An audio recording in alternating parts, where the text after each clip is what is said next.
దక్షిణామూర్తి దత్తాత్రేయుడు ఇద్దరు ఒక్కరే నా గురుగారు? సందేహం ఎందుకు? గురుస్వరూపం కదా. శివాయ గురువే నమ. శివుడు ఎవరు? దత్తులే కదా. దత్తుల యొక్క మూలతత్వంలో 3 ఉన్నాయి కదా. ఇంకో విశేషం ఏంటంటే దక్షిణామూర్తి మౌన గురు, మౌన జ్ఞానం. దక్షిణామూర్తే కాదు, మొత్తం 3 గురువులు. 3 గురుస్వరూపాలే మనకి. దక్షిణామూర్తి చిత్రం వటతరోన్మూలే వృద్ధా శిష్య గురోర్యువ గురోస్తు మౌనం వ్యాఖ్య శిష్యోస్తు చిన్న సంశయ. దక్షిణామూర్తి ఆయన ఏం చేయడు, యువకుడు వటవృక్షం కింద చక్కగా మీద కూర్చున్నాడు. తల్లు పండిపోయినటువంటి మహర్షులైనటువంటి వాళ్ళందరూ అక్కడ కూర్చుని వింటూ ఆయన చెప్పేది విందామని కూర్చున్నారు అనేక సందేహాలతో. ఈయనే మాట్లాడట్లేదు, కానీ వాళ్ళ సందేహాలు తీరిపోతున్నాయి. గురోస్తు మౌనం వ్యాఖ్య, మౌనంగానే వ్యాఖ్యానం చేస్తున్నాడు ఆయన. వాళ్ళకి ఆ వేవ్ లెన్స్ కరెక్ట్గా అక్కడ కనెక్ట్ అయిపోయి వాళ్ళ సందేహాలు తీరిపోతున్నాయి. అంటే ఆయన అప్రకటిత గురువు ఆయన. రెండవది జ్ఞానానందమయం దేవం నిర్మల స్ఫటికాకృతం ఆధారం సర్వ విద్యానాం హయగ్రీవ ఉపాస్మహే. హయగ్రీవ స్వామి ఆయన శివుడు, ఈయన విష్ణువు. ఈయన ఏం చేశాడు? ప్రకటిత గురువు. ప్రకటం అయ్యి అవనటువంటి గురువు. ఈ రూపం ఎంతో కాలం లేదు. శిరస్సు పోయి గుర్రపతాలు పెట్టిన తర్వాత ఆ రాక్షసుని చంపేసిన తర్వాత మళ్ళీ మన యథాప్రకారం ఈ మధ్యకాలంలోనే ఆయన లలితా శాస్త్రం అందించాడు. తర్వాత ఇంకొకటి నేను విన్నది, పెద్దవాళ్ళు ఏం చెప్తారంటే హయగ్రీవుల వారి యొక్క నిట్టూర్పులలోంచి సమస్త వేద సంపద వచ్చిందని చెప్తారు. ఇది ఎంతవరకు నిజమో ఏమిటో మహాపండితులు వాళ్ళు తెలుసుకోవాలి. నాకు తెలుసు, నేను చెప్పేశాను. అంటే శ్రీహరి ద్వారానే వేదాలు వచ్చి అందరికి తెలుసు. ఆయనే బ్రహ్మగారి సృష్టి చేయమన్నప్పుడు ఎలా చేయాలంటే వేద సంపద ఇచ్చి సృష్టి క్రమం ఇందులో ఈ ప్రకారం చేసి చెప్తాడు. హయగ్రీవుడు శ్రీహరే కదా, కాబట్టి ఇది వాస్తవం కావచ్చు. కాబట్టి అంతకంటే ఇంకేం లేదు. గురుతత్వంలో ప్రత్యేకమైన పాత్ర ఏం చేయలే.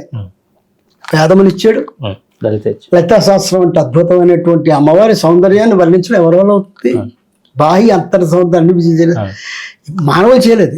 అసింహాది దేవతలు అమ్మవారి దగ్గర ఉంటే యనమండు ఇష్టసకులు అమ్మవారి అనుజ్ఞతో శాస్త్రం రాసి ఆవిడ యొక్క అనుమతి తీసుకొని హయగ్రీవుల వారికి ఇచ్చారు, ఆయన అగస్త్యుల వారికి ఇచ్చారు. అట్లా మన అందరికీ వచ్చింది. కానీ ఆయన ప్రకటమయ్యి ప్రకటమవనటువంటి గురువు హయగ్రీవుల వారు. ఇక దత్తాత్రేయుడు ప్రకటిత గురు. ఎందుకంటే ఈయన అనేక శిష్యులు ఉన్నారు, పిలిస్తే పెడతాడు. సంపూర్ణ గురుస్వరూపం, నిరంతరం ఉండేటువంటి గురుస్వరూపం. 2,000 కోట్ల సంవత్సరాల క్రితం నిరాకార పరబ్రహ్మము సాకార గురు బ్రహ్మముగా మారింది మానవుని తరింపు చేయడం కోసం. అప్పటి నుంచి ఈ రోజు వరకు నా వరకు ఎక్కడో అక్కడ ఆయన స్పర్శ కనబడకండి. ఎన్ని వేల యుగాలైనా ఆ స్పర్శ ఉంటుంది నమ్మిన వాళ్ళకి. ఆయన వదిలేయటం లేదు. త్రిపుర రహస్యం అద్భుతమైన తత్వశాస్త్రాన్ని అందించాడు. సర్వమంత్రములు, సర్వయంత్రములు, సర్వతంత్రములు కూడా దత్తాత్రేయ ప్రోక్తములే. మహేశ్వర స్వరూపముగా అమ్మవారికి చెప్పినట్టుగా వస్తుంది. దత్తాత్రేయ పట్లం ఉంది, దత్తాత్రేయ తంత్రం 36 పట్లాలు దత్తుడు స్వయంగా చెప్పినవని. అవన్నీ దత్తుడు ఇలా చెప్పాడు అని పరమశివుడు అమ్మవారికి చెప్తాడు. 36 అన్ని వశీకరణలన్నీ ఉన్నాయి అందులో ఉన్నాయి.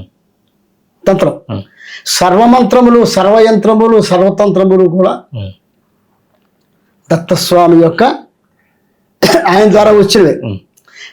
వామాచారం అయిందే, దక్షిణాచారం అయిందే.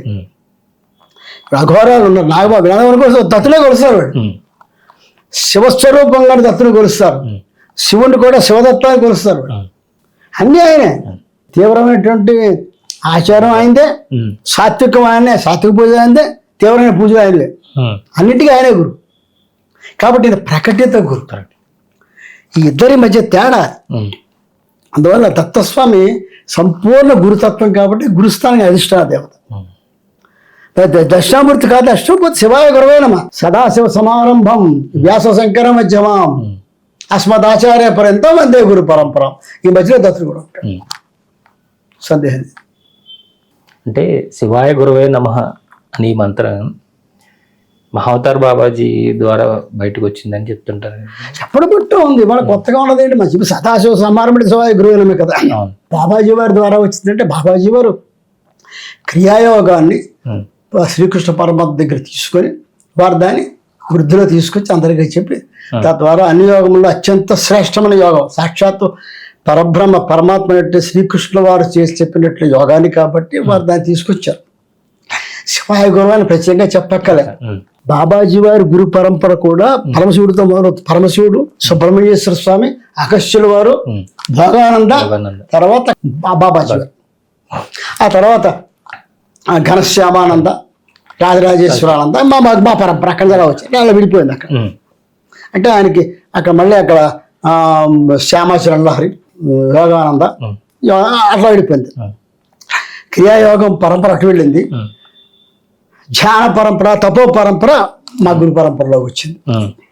మీ గురు పరంపర అంటే ఇదే చెప్పారు కదా, పరమశివుడు సుబ్రహ్మణ్యేశ్వర స్వామి అగస్త్యుల వారు, తర్వాత భోగానంద సిద్ధరు, తర్వాత బాబాజీ వారు, తర్వాత ఘనశ్యామానంద, ఆ తర్వాత రాజరాజేశ్వరానంద, ఆ తర్వాత కళ్యాణానంద తీర్థావధూత భద్రకాళీపీఠం హరిద్వార్, ఆ తర్వాత స్వప్రకాశాంత తీర్థావధూత అనకాపల్లి ఆయన, ఆ తర్వాత మా గురువు గారు పూర్ణానదాత, తర్వాత నేను ఆ పరంపరలో వచ్చింది.